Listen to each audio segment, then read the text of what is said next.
longest professional baseball game in history, lasted 33 innings and featured 200 total plate appearances. Now, this game occurred in 1981 between the Pawtucket Red Sox and the Rochester Red Wings. I think I was in Rochester at the time, but I wasn't at the game. In the running world, 200 miles represents a challenging ultramarathon distance, highlighting the growing popularity of extreme endurance events. I have a good friend, Peter Trost of the Energy Circle, who is an ultra marathoner. He runs 100 miles fairly regularly.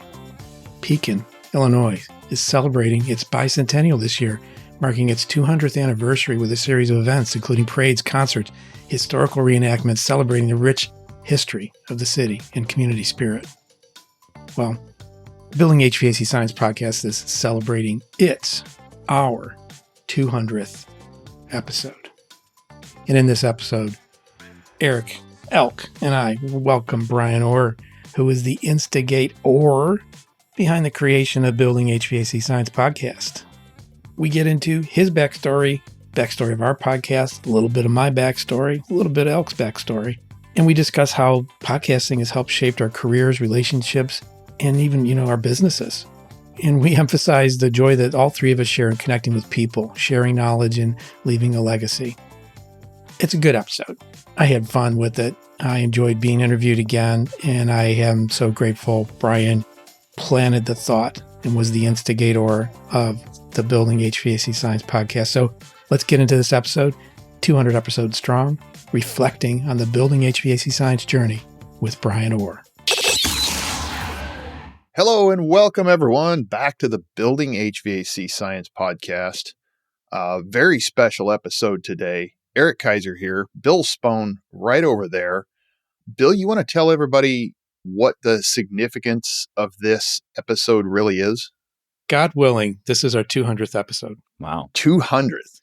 Congratulations. And I can't take all the credit for it because I haven't been here hardly at all, but Bill did a lot of work on this. And our special guest today is shall we call him the instigator of this podcast? Instigator, yeah. Motivator. Got a lot of titles for him. That's a good one. Welcome, Mr. Bryan Orr, to the show. And if people don't know who you are, I'm sorry, they're going to have to go find out and listen to your podcast. Thank you for the introduction. I like to think of myself like I'm an irritant. I'm sort of like a sand spur in your sock. I just don't go away until you do something about it. So I think that was my role that I played in Building HVAC Science. And instigator, that would be with 2 R's at the end in order to instigate or. Exactly. Instigate-ORR. Wow. I think we just came up with my actual title for everything in my life. I like this. Part of this, what I wanted to talk about was the origin story for our podcast, but I think it pivots off the origin story for your podcasts. If you could give us some background. I've always loved audio ever since I was a little kid. I learned how to read with this audio tapes called Sing, Spell, Read, and Write. And my mom started off singing the songs with me, but then I learned how to operate the tape deck. And this was when I was 4 or 5 years old. And she would mark the buttons with little colors and stuff so I'd know what to hit. I've always just loved audio. I love music, even though I'm not a musician. I love memorizing song lyrics. And all. There's just something in my head that's very auditory. So then even at a young age, I would do these little audio dramas on this little tape that I had. And I learned how to re-record portions and even played with cutting tape when I was a kid. Cut the tape and patch it that way. Literally cutting tape. Oh, yeah. And it never worked right, but I would try it. I have a visual of doing that before with Scotch tape on the back of it and trying to make a diagonal slice in it. On a cassette tape, are we talking? Yeah. Wow. So that idea of like editing and audio and I got really into sports radio and then talk radio when I was in my teens. So just always like my parents, we didn't have a TV for a good portion of my childhood, very conservative upbringing. And so I listened to even sports on the radio a lot. Like I grew up in the 50s or something, I don't know. And then I got into this really busy phase with Kalos where I really felt overwhelmed. I didn't see a path forward. And as I often do, and I've learned as an adult, I didn't know this as a kid, that I'm definitely diagnosable ADHD for sure. And so it's like I needed another outlet. And so a lot of people would say, well, if you've already got so much going on, why would you do more? That's almost my way of coping with it, is giving another thing that I can pay attention to. I don't really know how to rest in a normal way. So I started a online startup called Mention Tribe, which I'll go into a whole nother time. It's a whole nother topic. And in order to market that, I started a podcast called The Wow Small Business. Okay, stupid name, but I got a chance to interview a lot of really smart people.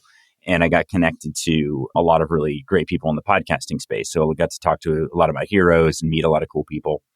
Produced a podcast for that conference, Podcast Movement, which is more narrative. I did some stringer work for NPR and Radiotopia and WNYC and This American Life and those sorts of podcasts and radio shows, which was just a lot of fun. I took my kids with me a lot of times. I interviewed the original audio podcaster or audio producer for the sounds and music for Rudolph the Red-Nosed Reindeer with Alex when he was a little kid. He went with me and got to meet that guy. I just got to do a lot of fun things. That was for NPR's Marketplace. I did that. And so just did a lot of stuff that was really fun and interesting. But then at some point, it's like, all right, this isn't really making any money. Everybody's looking at me. Why are you taking all this time to do this? And I thought, all right, well, let's just put some of my trainings up online and use the editing skills I've developed and have some fun with that. And the response was really strong on the HVAC side. So I've taken all that hobby effort and just applied it to HVAC and training, something I'm also very passionate about. Would you say podcasting has influenced your business life, your business track, the arc of the business? For sure. There's no question. And again, the thing I always say when people ask about this, it's not like podcasting is special in this way. It's more just applying interest and passion. It's not being like focus is so in vogue right now. People talk about you just need to focus, plot a path and just focus on that path and don't do anything else. And there's a lot of wisdom in that for seasons, but there's also a lot of wisdom sometimes in just lifting your head up and looking at the world around you and doing things that you really enjoy. And then if you're open to finding ways that that fits together, then often it just does magically. And in that, there's been 50 failures to every one success. But undoubtedly, the podcast has massively affected my business. And there's so many people who work at Kalos today who originally were introduced to me through the podcast and then through the YouTube channel and everything else. So yeah, there's no way we would be where we are today without making that silly choice to start throwing some trainings up on the internet. There's some parallels here to my experience. Asked for a tape recorder for my 11th birthday and received it in the hospital because I was recovering from an appendectomy. So it's a perfect time for a tape recorder. Yeah, my siblings sang happy birthday to me on this little Panasonic tape recorder.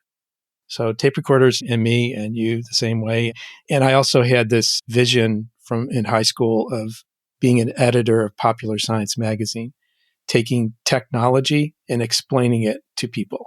And I feel like I've reached that point in my life through this podcast and other things through my work efforts too. So it was very much a natural for me. And you didn't know all that when you asked me to consider this. When we get to this, I want to ask you why you decided to say yes to that, because it was at the time maybe didn't make as much sense as a lot of things that you would do in business. And I guess I will just ask that question. Like at the time we were doing the Blue Collar Roots Network. So there's a lot of people involved in that. Most of those podcasts still exist. And you were one of the first ones that I thought of to do that because you do have this NPR voice. I love the diversity in the podcasting and media space. And you have this style that I could never replicate. And like most people can't. It's a patient cadence. It's a warm, inviting way of speaking that people are naturally attracted to, or at least feel very comfortable with. And I don't know if you saw that at the time, but yeah, did you talk to like why you said yes to doing that or decided to make the leap? I really wasn't even listening to podcasts at that point. So it got me interested in it, but people were talking about it. And I thought, well, that's a new thing. That's a buzz. And to some extent, I think I have a little bit of the ADHD, if I pronounce that correctly, thing going on in my life because I'm always looking for something new to latch onto. But I'm trying to be more careful about what I'm leaving behind. Promises I made. I'm always try to be considerate of promises I made to people and to myself to fulfill those before leaving something behind. But it's hard when you want to jump around to things. But it seemed like a natural, and you were very kind. And you did a couple of Loom videos and provided some resources, some of which I still use today to create the podcast and just made it easy. And it's gotten easier. And now with Elk on board, he's backed me up and done some solo when I couldn't do them. So we can continue to produce one every week. And actually 2024 was our first year of 52 weeks of podcast. So we hit one every week. And that's not an easy thing to do, I can say from personal experience. But I agree to do it because I think I did get good feedback from in-person presentations. This is just another way of reaching more people and doing it asynchronously. So they don't have to show up someplace. It can be anywhere, anytime, as long as I have something interesting to say. I also think the idea of something interesting to say, it's like when people ask me, what's the theme of your show? I know you coached me to write something. You may have even written like what the little header is there in the podcast apps, but I feel it's like anything that's interesting to me, that's who I want to talk to. And I think Eric's picked up on that. How do you see why we do this, Eric, or why I did this? From the outside, when it started, it felt to me like a lot of what you just said, that you were talking about things that were really interesting to you. And one of those things was actually connecting building science and HVAC. So making that realistic connection between those two. And it really came across well. And I'm going to echo what Bryan said too earlier, like your voice and your cadences. I just want to invite you into my living room and have you sit in a corner and read a book to me because it's just that comfortable. Jeez. But it really was that for me listening to it. And you brought some things to my attention, I know, in the industry early on that I wasn't aware of, and some different thought processes about how to look at different problems or different scenarios in different ways. And I'm lucky enough, Bryan was really the first podcast, the HVAC School podcast was the first one I was ever on. And I've been a guest on a lot of them. And then when starting here, you asked me to co-host this, it really made sense to me because I've got a similar passion to bring new things to the trade, to look at new things, to investigate new things and share those with people. And then hopefully bring enough information that people can apply all that stuff, or at least a significant part of what's being brought forth, into something that they're doing, or share it with somebody else who can apply it. Yeah. And I've used the word abundance mentality several times in the last couple of weeks. Bryan's smiling. Why does it make you smile? It's something that I say all the time. Explain it from your perspective. I'm trying to think of the last time this came up. Oh, I know. It was actually, I did the training class on inverter technology at Mid-Florida Tech, our Mid-Florida Career College that AHR sponsored. So Medea donated a bunch of equipment. And so we brought it in and did a class, Roman and I. And one of the questions was, how do you stay ahead of your competitors? And I just laughed. I literally do not think that way. And it's not because I'm not a competitive person, because I am. If I'm playing football, I want to win or whatever. Even tossing the ball around the backyard, ask my kids.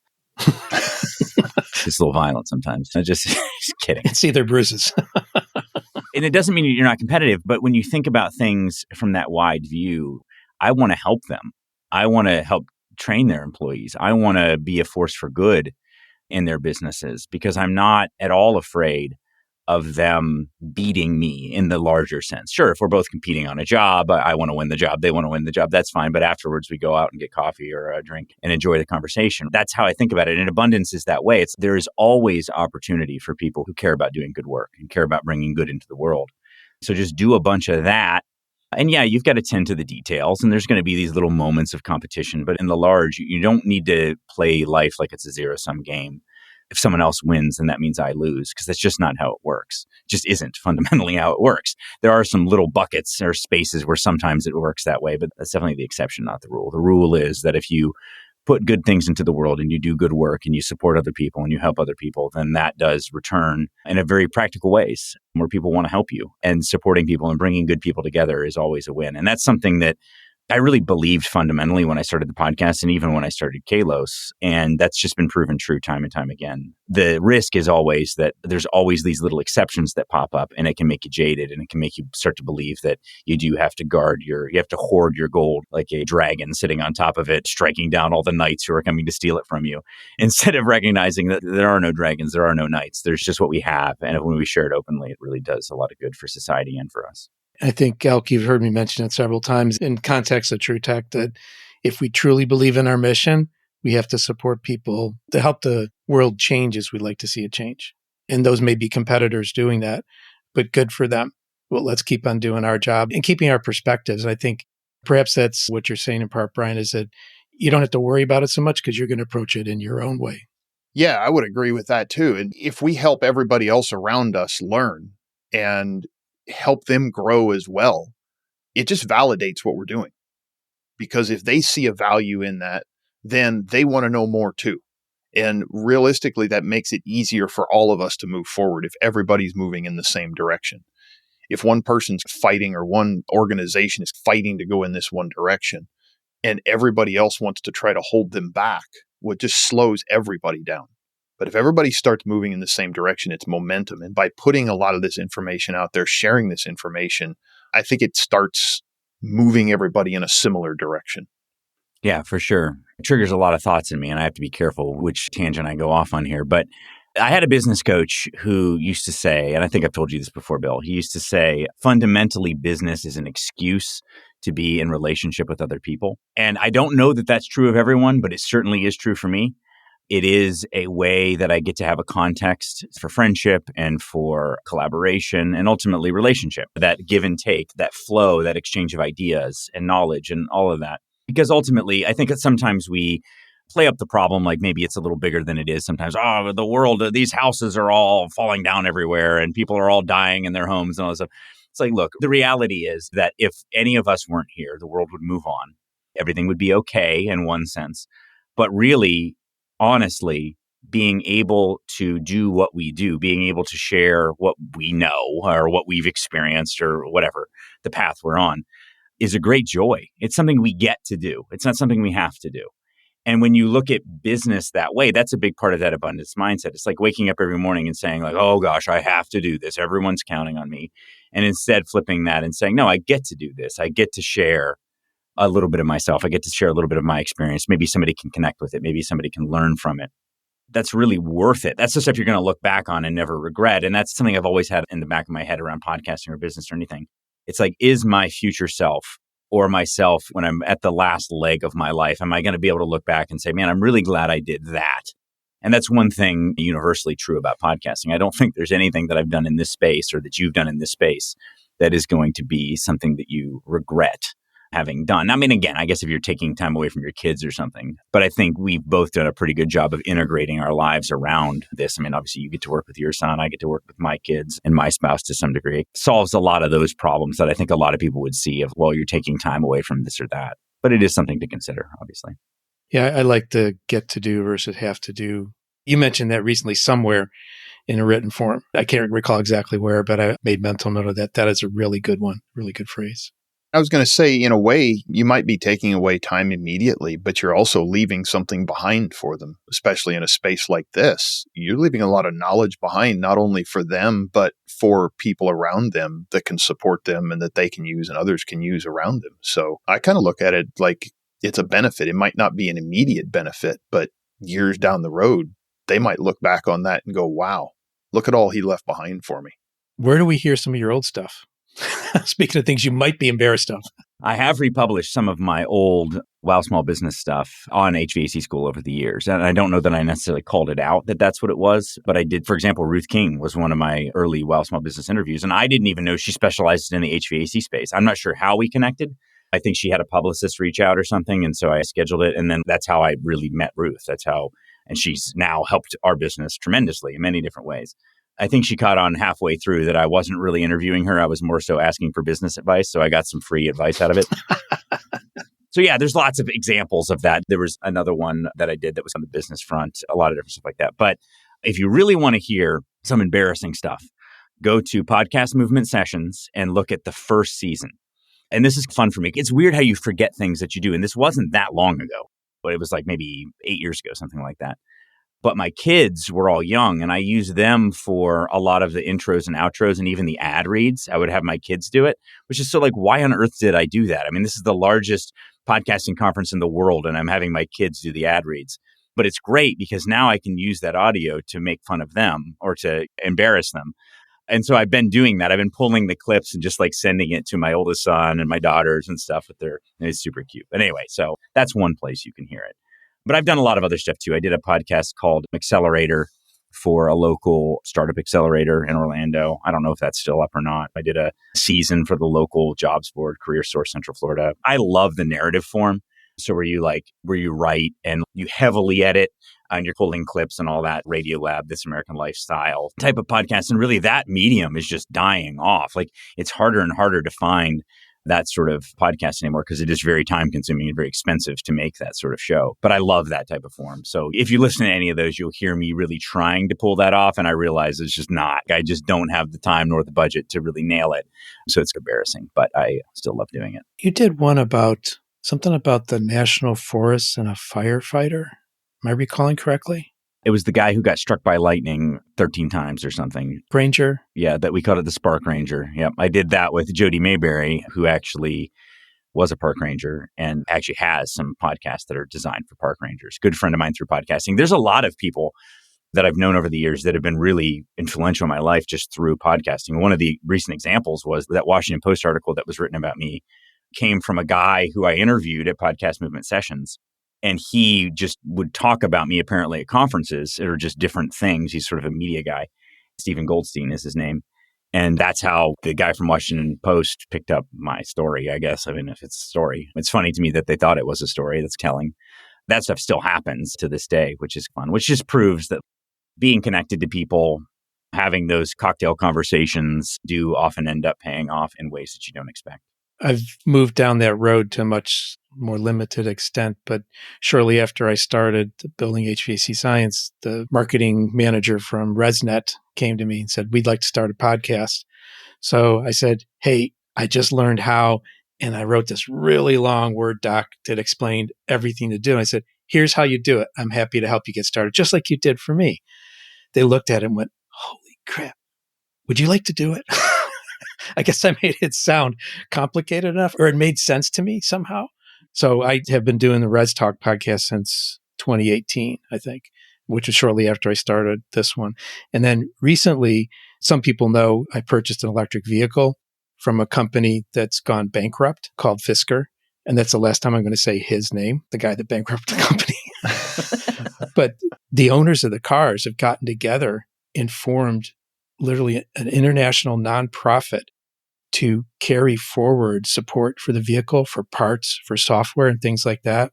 And I've been interacting with them for the last half year. And it just occurred to me, sort of like it did with you, I should offer to do a podcast for their communication needs. So in January, we're going to start Ocean Currents. The vehicle's called the Ocean. So we're going to start the Ocean Currents podcast. So again, I'm doing it out of pure passion and wanting to connect. And just going back to the thing about people and business, the excuse for businesses is to interact with people. So we share that.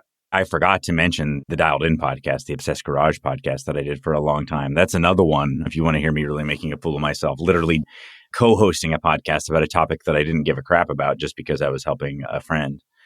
But yeah, I've met all kinds of people through that, like a bunch of people from all around the country who were all into cars. And I don't have that in common, but it's weird because I'm still like the de facto HVAC expert in that group. And people will still email me and ask questions about whatever, which isn't necessarily helpful, but it is interesting how that all happens. A lot of people look at that and they'll ask advice around it, air quotes, advice. Like, well, what do I do? And it's like, man, you have to balance all this stuff. I don't want to be the guy who goes out and gives this message. I guess I'm giving a caveat here, saying like, try a bunch of different things, do all kinds of different stuff, because for some people that just doesn't work for their life. The way that their life is structured, that's just not going to be practical. And intrinsic to my ability to do this has always been, for anybody who knows Leilani, knows how little, and I know this almost sounds bad, but how little I have to do in my personal life because she essentially project manages and executes our personal lives so effectively. And that isn't, it sounds like me just bragging on her, but it is a reality.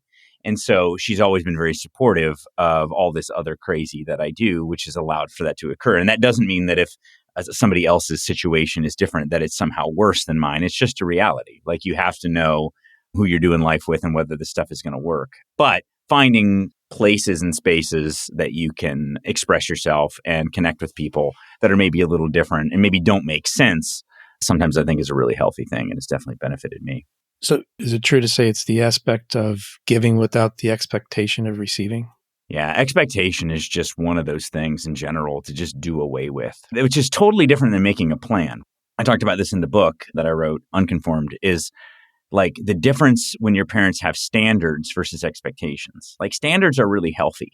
Like even in business, things like having SOPs, standard operating procedures, and having high standards and having really good mission statement and all that's really important. But having high expectations of people, all it does is lead to disappointment. Expectations are a direct road to disappointment.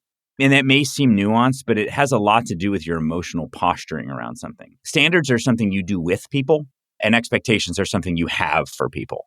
or you put on people. That's another phrase Leilani always says whenever I start to get a little too that way. She's like, don't put that on me.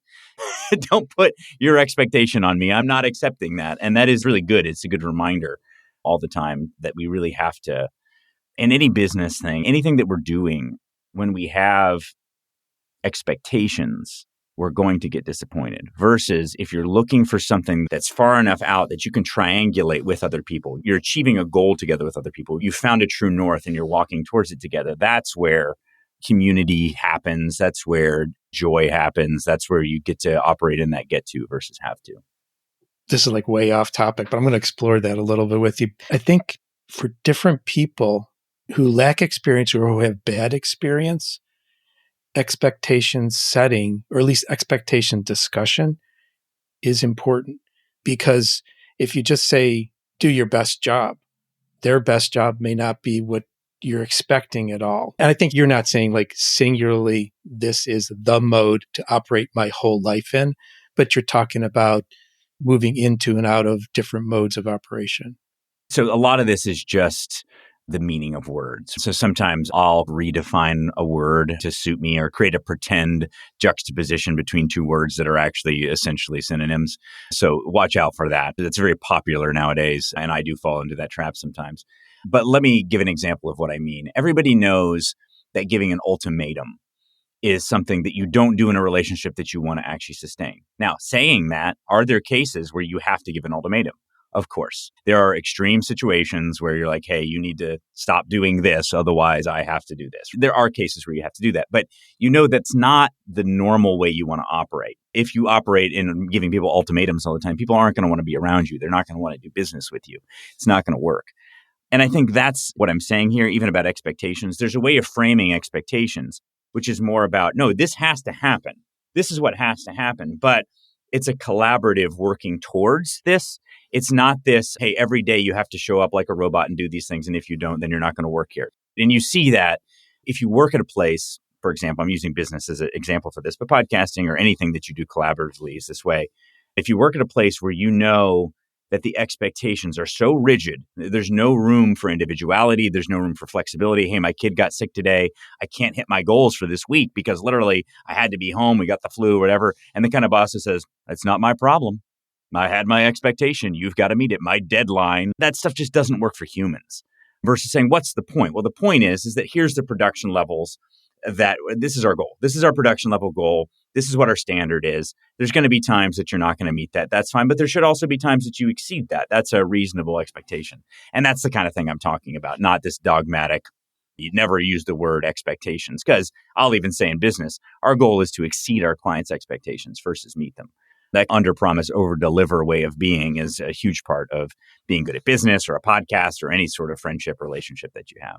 And I think part of that, what you're saying there is there's the explanation of why you expect this. It come along on my mental journey, look at my map, appreciate where I'm coming from, because that builds relationship and that I think builds future performance, if you want to call it that. Ultimately, anything you do with people, whether it's business or creative endeavors like this or anything, people have to trust your intent because your execution is never going to be perfect over the long run. And because of negative bias, like we all have negative cognitive bias, which means that not all, but most, there are these glass half full always people. But the vast majority of people, when something bad happens, you overvalue that compared to the good. You focus on the bad. And so, for example, when you've been around somebody for 10 years, the opportunity for them to feel really screwed by the relationship is high. And when that happens, there's a huge opportunity to really feel taken advantage of and to destroy everything. And so when you recognize that, and you go back to that, having intentions, core fundamental whys that you have met out time after time after time that people can see demonstrated over and over and over again, that's what helps carry you through. Whereas if there has been any story that's been painted about having poor intentions or doing it for money or doing it for personal gain or doing it for whatever, people are going to cling to that and they're going to run with that. I'm navigating this right now. I'm not going to say who it is, but there's an industry person right now that I'm navigating this whole story about me and what my intentions are and whatever. And the reason why I know we're going to get through it is because both of us have established what our intentions are through our actions for a really long time. And that's why you can be patient with that. But that's how this all works. There's nobody who says about Bill Spohn that Bill Spohn is a selfish guy who is only doing it for the money. Nobody says that. Well, why? You're a businessman. You collect money. Heck, I think I just bought $7,000 worth of tools 3 days ago from you. And I have no qualms doing that. Sorry, I shouldn't have said dollar amount, but I have no qualms doing that because I know it's going to an organization that I believe in, that I trust. I fundamentally trust. That doesn't mean that every single thing you do, I'm going to like. It doesn't mean every single thing you do, I'm going to agree with. But that trust of your intentions carries me through. And I think that's the thing to always seek. It's like, from an objective observer, as much as we can imagine, how are our intentions going to come across? How is what we're doing going to be seen? Not even just the intentions of our own heart, because if we don't tend to how that's actually perceived, then the perception becomes reality. And I think that's something to always tend to in business and in relationships. Hold that very sacred. And you're going to make mistakes, but that will be that inertia, that flywheel that will pull you through those hard times with people. But don't let the friction of thinking about all of the possibilities drag you down, because then that diminishes your action. That becomes draining on the person too. How do we get talking about this stuff? That's what always happens with me. I don't know. When we get together, it's the thing. Do we need to have an alternate title for this podcast called the Rabbit Hole Podcast? Yeah, right. I'm getting worse. That's the thing. It's crazy. I didn't realize, I'm 42 now. I just turned 42. And man, my old man stage has come on fast, where I just go down rabbit trails. Nobody cares. I watch their eyes glazing over. And I'm like, I don't know, let's talk about the football game, something else, because it's getting deep in here. It always happens. I apologize. Kind of, not really. Don't apologize. That's you, and I love it. Thank you. I think all three of us are in that same boat on this podcast, perhaps. So no hurt feelings here. You want to ask more questions, Bryan? I mean, we talked about. Absolutely, for you. So how has this journey changed for you? I mean, I know we started off and it was building HVAC science. So it was a lot of the same for me, where you start with all right, there's some low-hanging fruit here, some things that I'm going to tackle right away. But I'm sure that's evolved over time. What does that look like? A lot lately has been things that I, again, find interesting. And many of the new guests that come from LinkedIn, somebody's gotten into some dialogue or conversation or some post. I'm like, that is really darn interesting. And I just make the invitation. Or Eric does the same thing.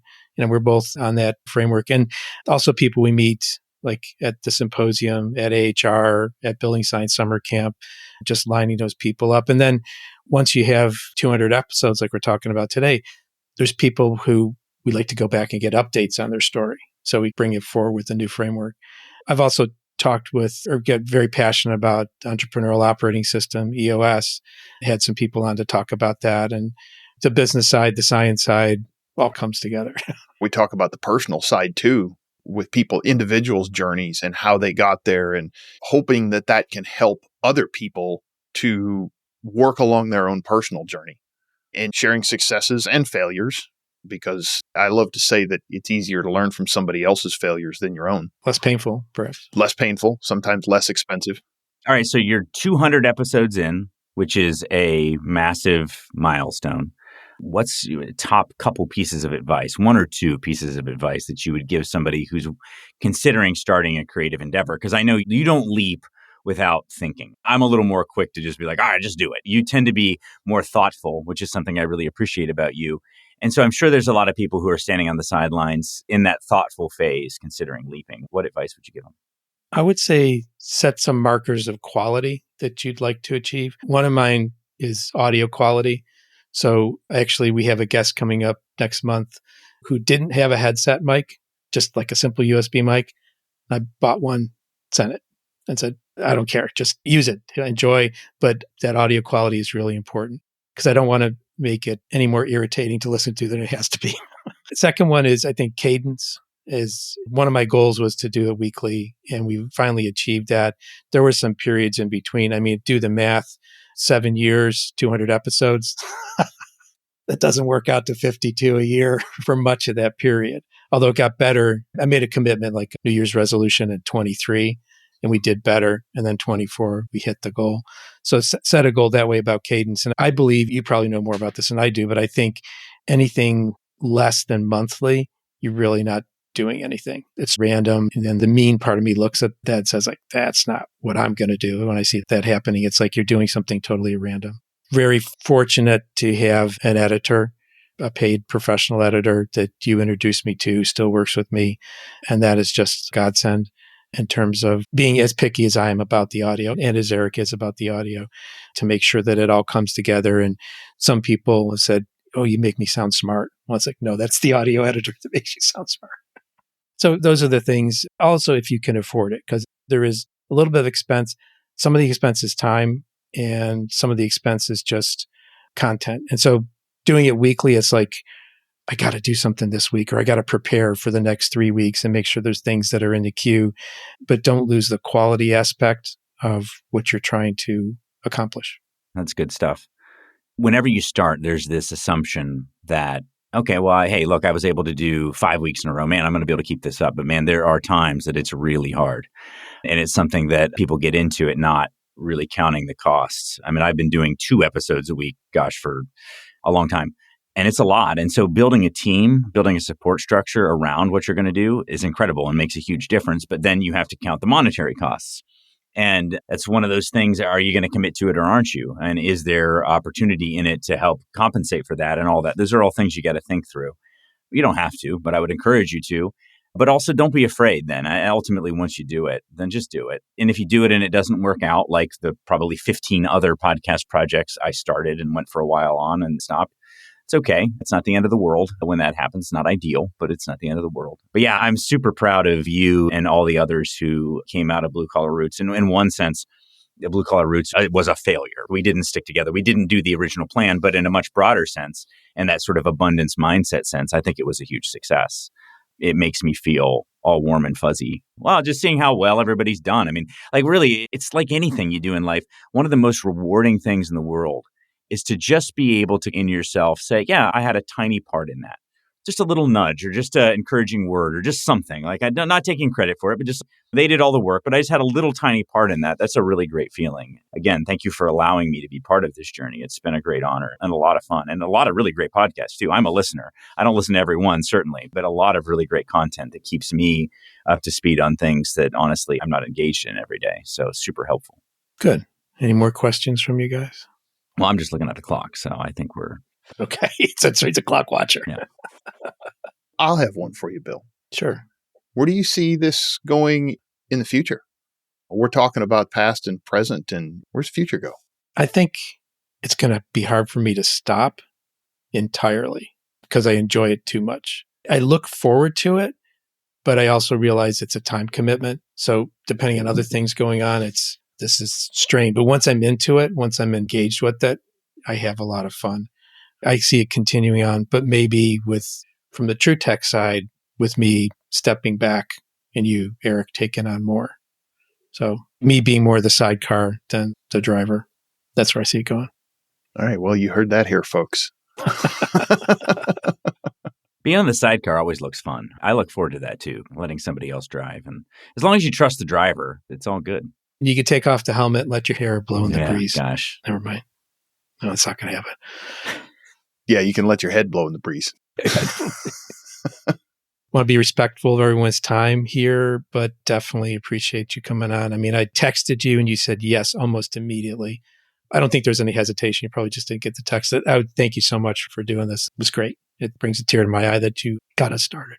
It's been awesome. And again, it's always a yes for this sort of thing with you. Getting me to actually do it is the hard part, but you wrangled me and made it happen. So I appreciate that even. I'm very grateful to you. I'm very grateful to you and Eric are like top of the list for me in terms of my gratitude of just people who have invested and been willing to hang with me through this insane way that I am at times, because it isn't always easy. And you guys do such great work and are been really great mentors to me in so many ways. I could tell story after story of the ways that you guys have invested in me and have been patient with me. I have a couple for you, Eric, that I'll tell you sometime of just things that have stuck with me and have really helped me in a lot of ways. So yeah, thanks so much for doing this and continuing to do it. I want to see this thing go on for as long as possibly can on all the fronts, because I think it's just good. It's fundamentally good and only adds good to the world. So good on you for doing it and congrats for 200. It's amazing. Thank you.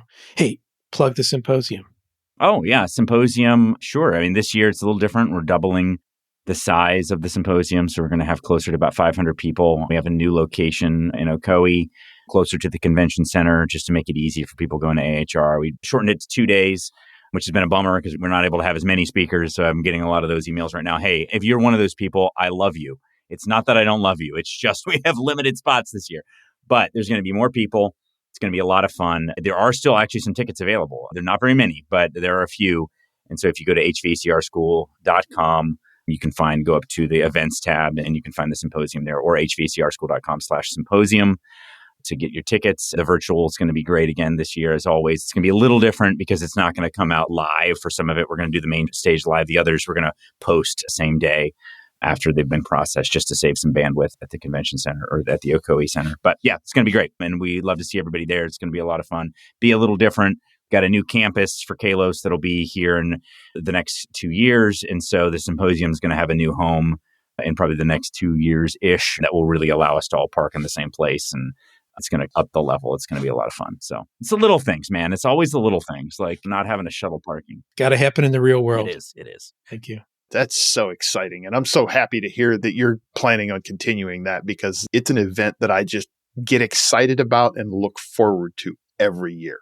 No, it's a great honor to be that little catalyst that allows everything else to form around and everybody to do such great things to the symposium. It's a real honor. So love it. Excellent.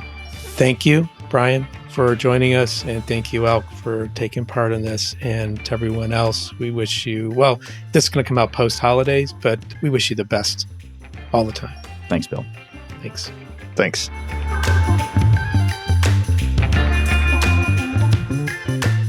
Thanks again for tuning in to the Building HVAC Science podcast. If you're not subscribed, please consider doing so and share. Share this podcast, man. Share it out there. There's a lot of other great trade-related resources and influencers out there, including Service Business Mastery, Quality HVAC, HVAC Overtime, HVACR Videos, the HVAC Grapevine, HomeDiagnosis.tv, AC Service Tech, Measure Quick, HVA Chicks, The Misfits of HVAC, HVACR School, talked about that a lot this episode, HVAC Shop Talk, Stephen Reardon, HVAC Reefer Guy, and Tool Pros. If you're in the market for any tools or test instruments, go to TruTechTools.com, TruTechTools.com, and use the offer code HVACBS for a nice discount. This podcast is a production of TruTech Tools Limited, and full disclosure, I'm the owner of TruTech, and the opinions voiced are those of my guests, my co-host, or myself, depending on who is speaking. We hope you enjoyed this episode on the reflections of the Building HVAC Science podcast journey with Bryan Orr. Until next time, take care. We'll do it again at 300 and 400, okay? Yeah.